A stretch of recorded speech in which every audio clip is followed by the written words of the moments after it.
The story begins with Gorya, a scholarship girl who enters a private school where almost everyone comes with a big last name, a chauffeur, and a platinum card. She doesn't. Her family is humble, and that scholarship is her ticket to a world that isn't hers. On the first day, she already notices she doesn't fit in. She sits alone to eat lunch and keep a low profile, until Jana, a new student, shows up with great energy and asks why she's alone. Gorya, a little uncomfortable, drops the unvarnished truth.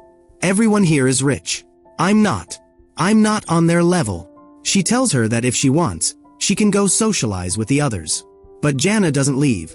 She decides to be her friend right then and there. In that first encounter, Gorya explains the school's system to Jana, and what she says sounds like a movie.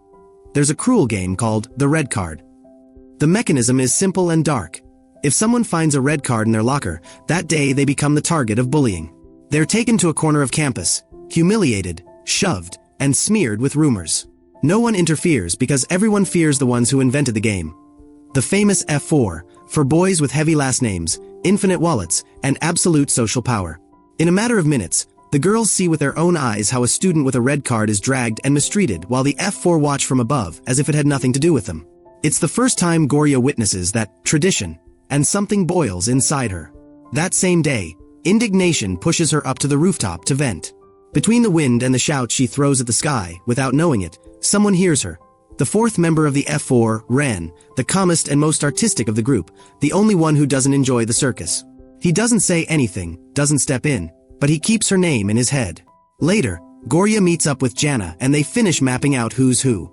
Gorya's boss at her part-time job, an easygoing adult who listens to them, helps them research online. The leader is Tame, heir to a business empire. MJ is the party guy with shady connections. Kevin, elegant and charming, also from a powerful family. And Ren, the one with the calm aura, who doesn't look for fights. F4 isn't just popularity. It's a power structure. When Gorya goes back home, we see the other side of her life. Dad, mom, and a younger brother. A simple table and a love you can feel. Her mother, worried about the future, drops an idea that hurts but is understandable. If you fall in love with a rich guy, our life could change. It's not malice. It's survival. The next day, back in the school jungle, something lights the fuse. A nervous Jana spills food on Tame's insanely expensive shoes. She apologizes through tears, but he, haughty, tells her to lick them clean. Gorya explodes. She steps forward, stands up to him, and orders him to stop. Against all odds, Tame holds himself back, and leaves. That scene, small as it seems, sets them on a collision course. The system's response comes quickly. Gorya opens her locker and finds the red card. Onlookers pull out their phones. The snickering grows. She tries to escape, but they corner her. And when it looks like everything's about to crumble, Ren appears. He gets her out of there, shields her, and asks her to stay put, not to expose herself anymore that day. He suggests she head home as soon as she can. As he walks away, it clicks for Gorya that he already knew her name from the rooftop. He had been listening. That same night, as she tries to avoid new ambushes, they corner her again. And once more Ren steps in. He pulls the fire alarm, a brilliant move so security will show up and the bullying will stop. Thanks to that, Gorya manages to get away. Meanwhile, Tame is furious, but at his own people. He scolds those who harassed Gorya because he didn't give that order, and to top it off, security saw them. His circle calms him. We never give a red card to girls. That was the mistake. But Tame isn't looking for reflection. He declares Gorya his enemy. When his mother returns from a trip, a woman of steel, owner of companies and a packed schedule, she treats him like a failure. If you can't control a school, how are you going to lead companies? He storms out in the car, clashes with a driver who irritates him, and loses control. It's clear. He's a guy who confuses power with force and still doesn't know who he wants to be. On the other side of the city, Gorya has had a day from hell. Her family tries to lift her spirits with a detail that, for anyone with a black card, would be small, but for her is huge. A new pair of shoes. Hers had been worn out for months. Having a decent pair makes her smile for real. But the next day at school, they snatch those shoes, make her run after them, parade her around like a trophy, until she runs right into Tame. He, merciless, destroys them and tosses them in the trash. With pain and rage stuck in her throat, Gorya does the unthinkable. She lands a punch.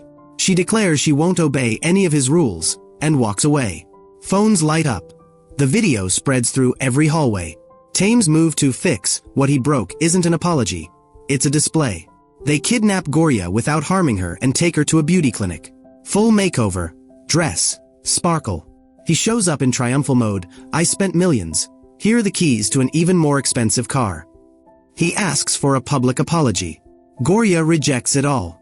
She doesn't want his money, she doesn't want his car, she doesn't want his show. She slips free, knocks him off his cloud, and leaves. Tame's mother enters the scene to sweep Gorya out of the house. At school, rumors multiply. Gorya can't breathe. She goes up to the rooftop again to scream in silence into the wind. And again, Ran is there to calm her storm. He listens more than he talks, and that feels different. With that borrowed calm, Gorya goes to work and tells everything to Kaning, her friend and co-worker, confessing that she's starting to like Ren.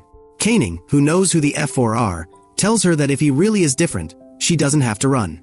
That night, Jana shows up with guilt. She admits she felt like a coward for not defending her. Gorya hugs her. They're still friends. When they leave, they see Ren looking at a model, Mira, with a mix of respect and nostalgia. Gorya realizes Mira isn't a rumor, she's part of Ren's past.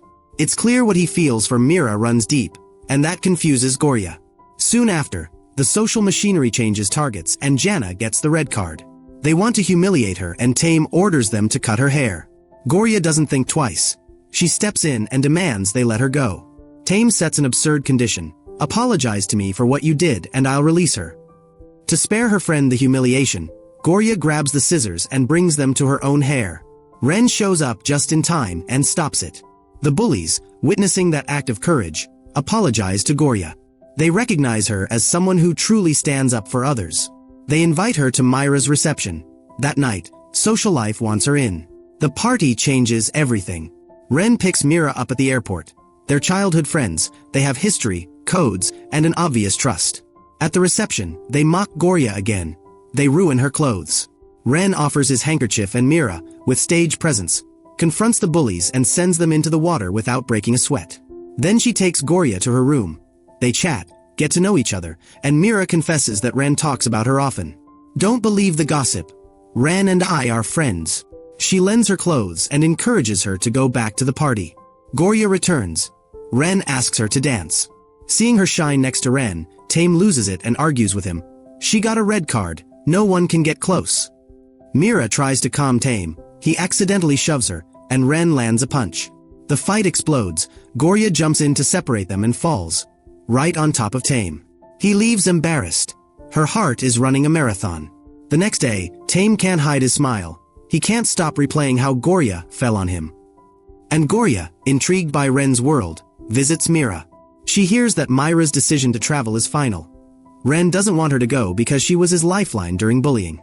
The guy is so obsessed he even goes as far as buying the bus Gorya uses to get to school just to see her. What's wrong with you? She confronts him. Ren's sister shows up, gets Gorya out of the situation, gives her a card, and sends a driver. Call me if you need anything. Ren's family has resources and limits. Myra's farewell day arrives. The F4 go to say goodbye, and so does Gorya. Tame hears an uncomfortable truth from Gorya's mouth. If you love her, run after her. For the first time, he listens, understands, and goes. Ren reconciles with the group, and meanwhile, Tame asks his sister for help to do things right with Gorya. The advice is direct. Ask her out, but no games. Result: Tame appears on television inviting her on a date. Can you imagine? She sees him at school and thinks it's another trap. She leaves him waiting. In the end, curiosity bites. She shows up and finds him in the rain, soaked, really waiting. They argue, shove, say harsh things, but then spend the day together, even getting stuck in a restaurant because of a jammed door. Gorya takes care of him when his fever spikes. On that night when nothing big happened, everything happened. Reality hits Gorya at home. Debts, creditors, the threat of losing their house. A guy offers her a job at a club to pay off her father's debt. She accepts with clear limits. When a client tries to get fresh, she shuts him down firmly. Even so, photos from the club leak and the school crucifies her. Hurt by what he sees as lies, Tame judges her without listening. But Kevin doesn't buy the short version. He goes to the club, faces everyone, questions the manager, and discovers that someone leaked the photos on purpose. At the same time, Jana pulls off a betrayal. She had drugged Tame at the club, led him away discreetly, used his phone to send messages, and reactivated the bullying against Gorya. When everything comes to light, Tame understands the damage and arrives just in time to save Kaning when they set her machine on fire. He apologizes to Gorya for not giving her a voice. That night, he confesses his love, while she's asleep. From that point on, Tame does something key. He shows his face. He gathers the school and proclaims that Gorya is his girlfriend. He warns that anyone who touches his girl will answer to him. For Gorya, it's uncomfortable to be defended with threats, but there's something undeniable. The guy who used to send red cards is learning to use his influence differently. Even so, the road isn't clear. Tame's mother can't stand her. She tries to buy off Gorya's family to make her step aside. Gorya's mom kicks her out of the house. Her parents decide to go work in the countryside for a while, and she stays with her brother, looking for a job to support him. During that time, Tame gets so close he buys the house next door and, like an intense good neighbor, wakes her up at dawn for anything. Ridiculous and sweet at the same time. Tame's birthday approaches and Gorya wants that day to be special. Along the way, Talay appears, a boy who had already helped her at the laundromat. She likes him and he promises to help her find a better job. New Year's catches them counting down together. When he opens his eyes, the first thing he sees in the new year is her. Gorya bakes cookies for Tame's party. Everything is going great until the mother drops a bomb at the party. Tame is engaged to Lolita.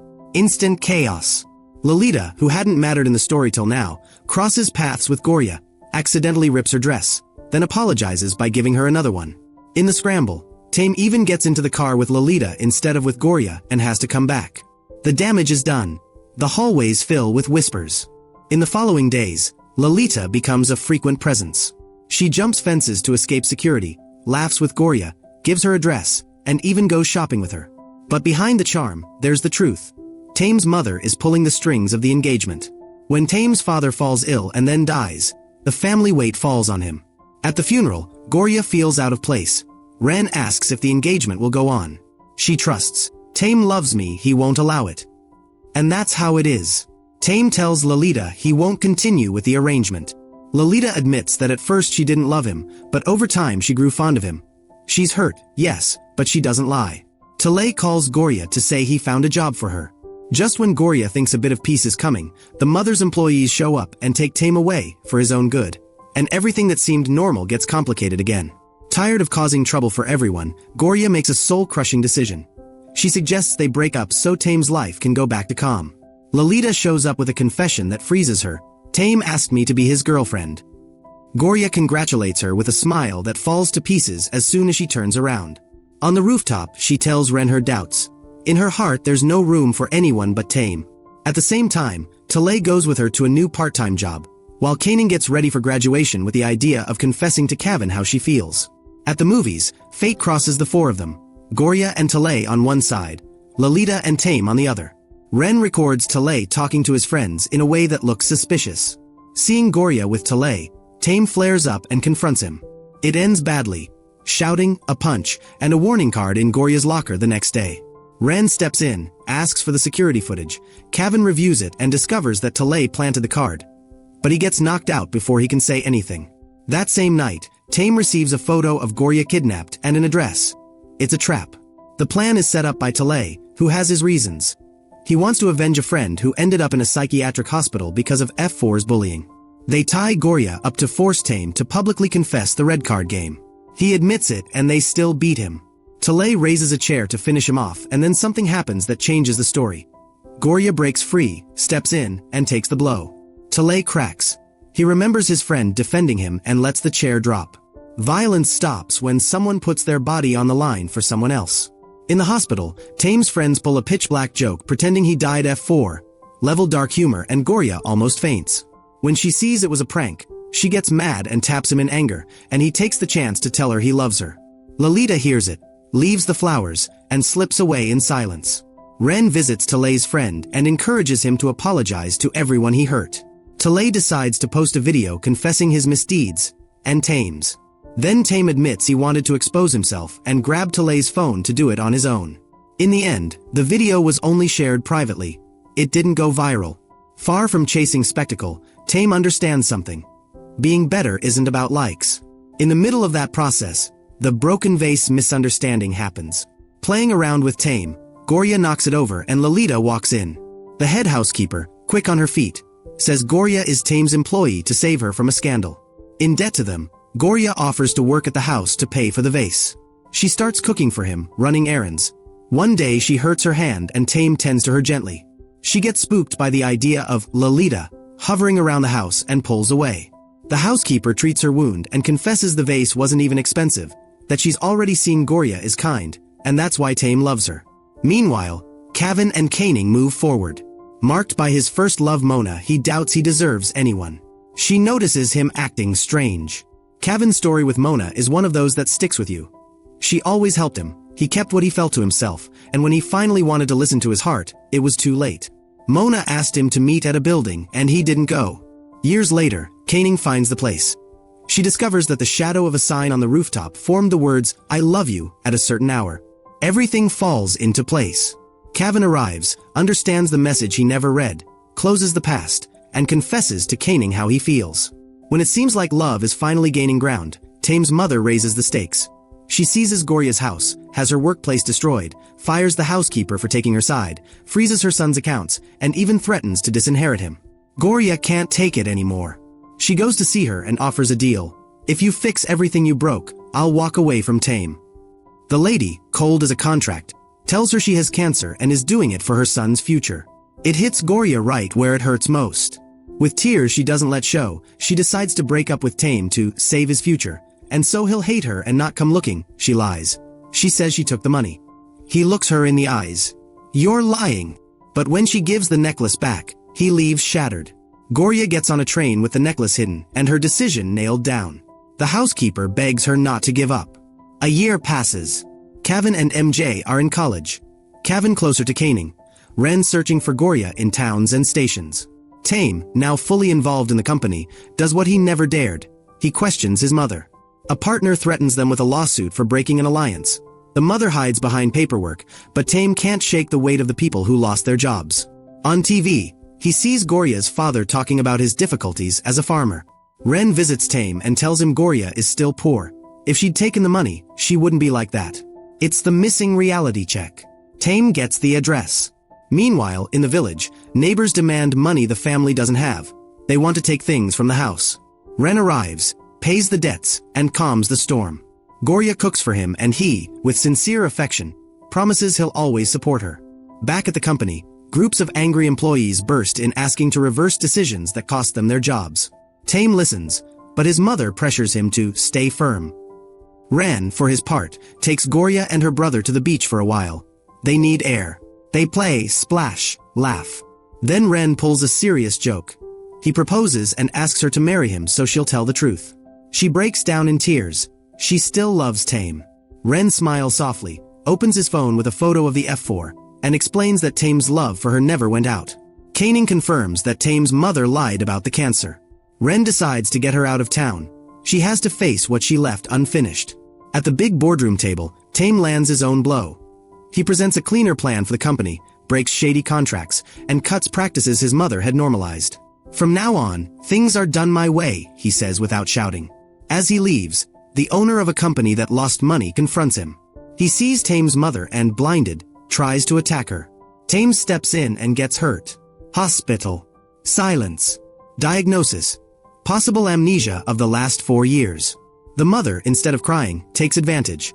She blocks visitors, hides photos, and according to the sister even throws out medication. She wants a self-sufficient son, yes, but molded to her image. Gorya leans on the F4 friends to sneak into the house and see Tame.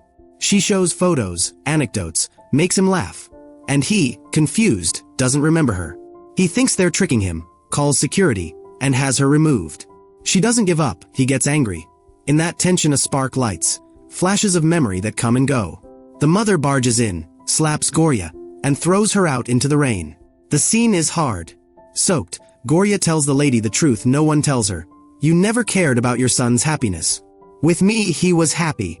The mother, who always thought herself indestructible, cracks for a second remembering the child her son was and the young man she pushed into stone. And then what had to happen happens. Tame finds the necklace.